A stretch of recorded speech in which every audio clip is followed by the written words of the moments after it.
local governments, all 11 of them, so they aren't going to have to do that work. They still have to deal with local water quality, they have to deal with flooding, they've got a lot of work to do in Virginia Beach around the flooding, but they're freed up to spend the money where they need to spend it. They don't have to make the nutrient work on the Chesapeake Bay. So we're going to jump into the aquifer very quickly. We're part of the coastal plain. Potomac Aquifer is down in here. This aquifer, if you can imagine, is much larger than Lake Superior, much larger than any Great Lakes. This is what it looks like in cross-section. So the fall zone is roughly along the 95 corridor. And if you think of the geology of Virginia, where the rock comes out of the ground, first place it does up as you go west, you think about where all those falls are in all those major cities. So Richmond, James River, got the rocks coming out of the river. Rappahannock, Fredericksburg. Go up to Potomac, DC, Great Falls. That's how you know you've hit the fall zone, where the rocks start popping out of the ground, you're in the fall zone. And so everywhere east of that, Potomac Aquifer lies beneath the ground. And it's the benefit of sea level rise and fall over the history of the Earth. So can't all complain about sea level rise. It's done some wonderful things for our region. It created this wonderful layer of sands and gravel, which is the Potomac Aquifer. There's some smaller, thinner aquifers above it, but we're really talking about the Potomac Aquifer. So to give you some idea from where we're standing, it's about 400 feet below us to the top of that aquifer. And then it extends from that point to 12 to 1,500 feet below that, almost 2,000 in some areas. So it's very thick. And you think it runs almost all the way back to Richmond to that fall zone. So it's about 90 miles across this way. Big, giant body of water that doesn't exactly look like water, but it's water contained in sands and gravels. And so it's very productive, but it's a confined aquifer. So these dark layers are thick layers of clay that don't let water go in or out, essentially. And so as rain falls in our region, it can't get down into this aquifer. The only place rain goes in is naturally up near the fall zone, up near along the 95 corridor. So a very small area. So it's a distressing problem for an aquifer that size. You only got a very small area where water goes in. So it's been tapped like all natural resources, like it was limitless for hundreds of years, or 100 years at least. So I know these pictures are hard to see, but that's water free flowing out of a pipe. So back at the turn of the century and into the 30s, if you tap through that clay layer here with a pipe, water would free flow at about 31 feet above sea level. So what's happening here is this farmer in Isle of Wight had tapped it and didn't see any need to control it. It's free water, it's there, so we're just going to let it flow. So this is water just flowing freely out of there. Similar area in Isle of Wight a few years later. This farmer is this is a watering trough right here, and that's 1937. There's a trickle going in. When he started, it was up here in 1927. So just 10 years lost a couple feet ahead. The pressure, the water doesn't rise that fast because we're using it up as a great natural resource. And I like this one because in 1932 he did a nice plumbing job to put the T in, and then he gave up and started just drilling holes in the pipe and chasing it down. So next year you have to put a pump in. So yeah, it's a tough life. So the question for us was, what happens if we put water in at our treatment plant? We don't want to have to move water. Water takes a lot of energy to move. So we wanted to create drinking water and put it in the ground at the location of our treatment plants. And so our treatment plants are, see on the next slide, and this is the baseline conditions. So all these hot colors are reductions in head and the aquifer, so the pressures are way down. So we've been drawing water out, and you'll notice there are two real targets here. Those are the two paper mills, West Point and Franklin, and they've been the largest water withdrawers in our Eastern Virginia region since the 30s when they started up. But there's plenty of other, roughly 200,000 individual wells through that whole area drawing water. So total water withdrawn is somewhere in the 140 million gallons a day out of that ground. And so this is a simulation. What happens if you keep doing that for the next 50 years? And everything gets really bad. And that's what those hot colors are. And so our question was, using that same model, what happens if we put our water in at the location of our treatment plant? So our treatment plants are these little green dots. We take the water that we have, we treat it to drinking water, we put it in the ground there. What happens? And you'll see that the colors, while not totally gone, are much different. They're much better all the way up into Maryland. This is the Maryland line up here, down into North Carolina. And these blue colors represent positive pressures. We've restored positive pressure above sea level in Hampton Roads area and throughout the aquifer. So when we saw this, it was 2015, we got these model results. We said, hey, we're onto something. This actually might really work. And so we've been going at it ever since. So another piece of this that was mentioned is, as you pull water out of the ground, you allow the ground to compact a little bit. Now, you get a lot of geologists in the room, they'll all argue about this, but USGS has done a lot of studies, and they say about 4 millimeters a year we've been losing to subsidence. And a lot of that is due to aquifer compaction, about half of it.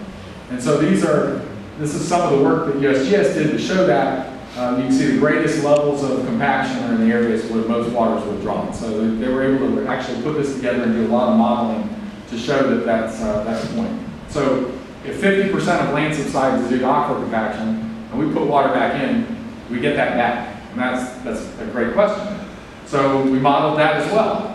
And the dark colors are actually compaction as a result of pulling water out over that long period of time if we continue to do it the way we're doing it. And these lighter colors and blues are actually about a 6-inch rise in surface. So people say, what about, how's it going to rise on one side, not on the other? The top of this aquifer is 300 to 400 feet down, so it's a giant map. So everything rises and falls at the same time. You won't even know it. No one's going to recognize it. But it potentially buys us, reduces the net impact of sea level rise by 25% if we're right on this. Buys us a lot of time. Sea's still going to rise, it's still going to cover your house, but it's not going to get there quite so much. So we do have one data point, and that is an extensometer. So USGS put in 2 extensometers in our region back in the late 80s, early 90s. And these are tools, basically, they just, very simple machine. You drill a hole to bedrock. You attach a steel rod, which is this going down here. That goes about 2,000 feet down to bedrock. And you're just measuring the difference between the land surface at the top and the bedrock at the bottom. Because the geologists tell you bedrock's moving, everything's moving, but all we're worried about is this compaction. And so they put 2 of these in, and in the late 90s, they ran out of money to monitor them. Now they're simple machines, there's nothing to it, but they just ran out of money to go out and check on them. So one was near OC Hospital, the other was down near Franklin. So they shuttered them up. 2002, they came out just checking on their equipment, took these pictures, and when this red line, this fulcrum, or this beam is level, this is the fulcrum on the ground, so when this sinks, the angle would change on that. It was all level in 2002 when they checked on it.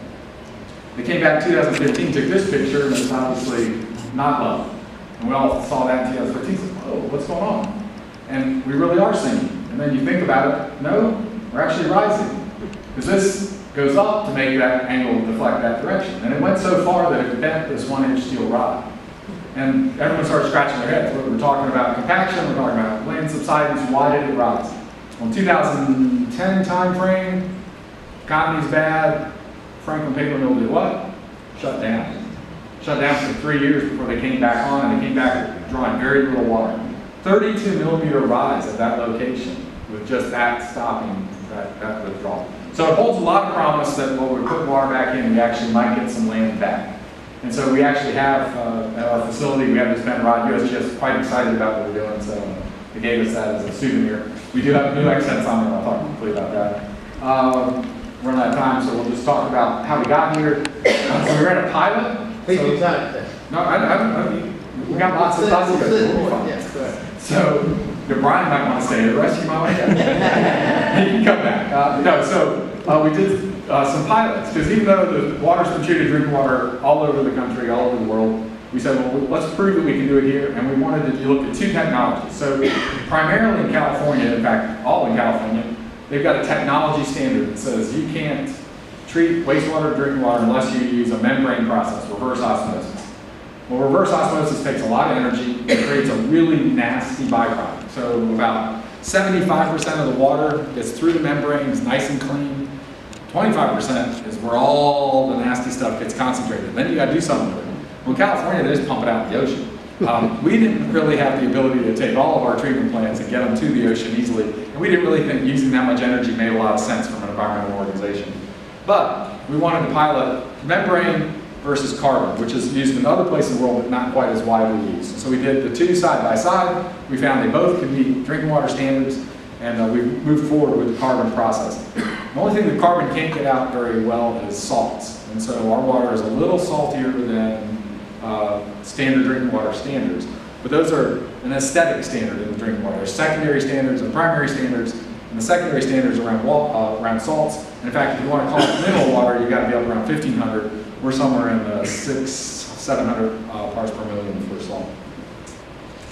So emerging contaminants. Everyone's hears about emerging contaminants. Those are the pharmaceuticals and personal care products that you use on a regular basis, and you either flush or wash off of your body, and they end up in our sewer system. And hopefully you don't flush any of your meds, but still some gets through your system. And so we are looking for those because obviously we don't want to introduce those into the ground, as groundwater. You know, the groundwater took a long time to get there. Shouldn't be any personal care products in there from recent years. It takes about 40,000 years for it to get from the fall line down to where we are today. So if we find it, it's been put there some other way. But we think it's on its move. We do think it's coming our way in the ground. But so California really set the standard of 96 different compounds we look for. These are the only ones we've found in our testing. And so this is the feed water coming out of our treatment plant. So those are pretty high numbers. And then this was the carbon train. This is the end of that carbon train. So we were sampling at a couple different locations. By the end, we're down, these are in parts per trillion, nanograms per liter. So we're down below the levels of detection, essentially, for all of those. These are the only ones out of the 96 we found. On the membrane side, we actually had one that got through at a fairly high level, really not that high, sucralose, artificial sweetener. So you all use artificial sweetener, many of you do. It does a great job because it doesn't put calories on because it doesn't biologically break down. It doesn't break down in our treatment process either. So we end up, the carbon process actually works because we use a couple different combinations of things to get that out. So it's a good idea. So we're really feeling good about the carbon process, creating safe drinking water and getting rid of emerging contaminants. Still doing a lot of studies in this area to make sure we understand fully what's happening with it. So the next step, so we did the pilot, and that was roughly 7 gallons per minute or